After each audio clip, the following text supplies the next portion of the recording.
Well, can you tell us a little bit about Mike for those of us that never got the pleasure to get to meet him? Yeah, for sure. Like you said, he was a very grounded person, very dry humor, a good, fun to hang out with.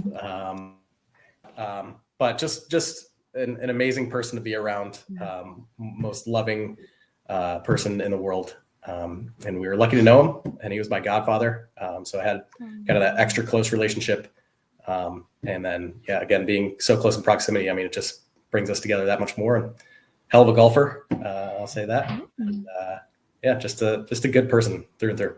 Essence, was there something that really still sticks with you this day, or something that you see or are reminded of him, or something that really inspires you about him?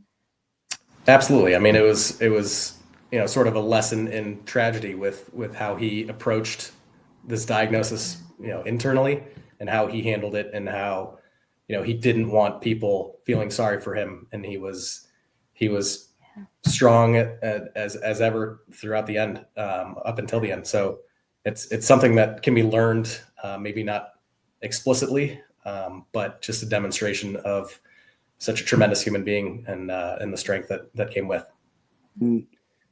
I remember a time going out to visit Uncle Mike after his diagnosis, and to be honest, you wouldn't have thought anything was wrong. I mean, he handled it with such grace and such poise and strength. I really admire that, and that's really speaks to kind of the depth of his character. I mean, when people face really challenging things in their life, you kind of get to see what kind of what's deep down, what's in there, and that's what we got to see out of Mike, is that he was just a really caring, loving person who spent his last year just being fully engulfed in life and enjoying it as much as he could.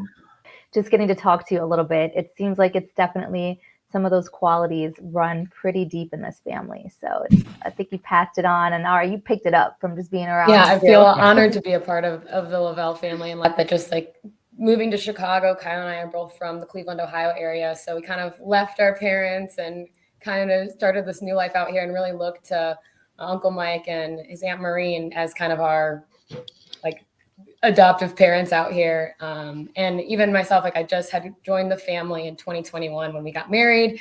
And honestly, even though Uncle Mike wasn't my blood uncle by any means, it just took me in as family, and always treated me as such, and couldn't have asked for, better family here in Chicago.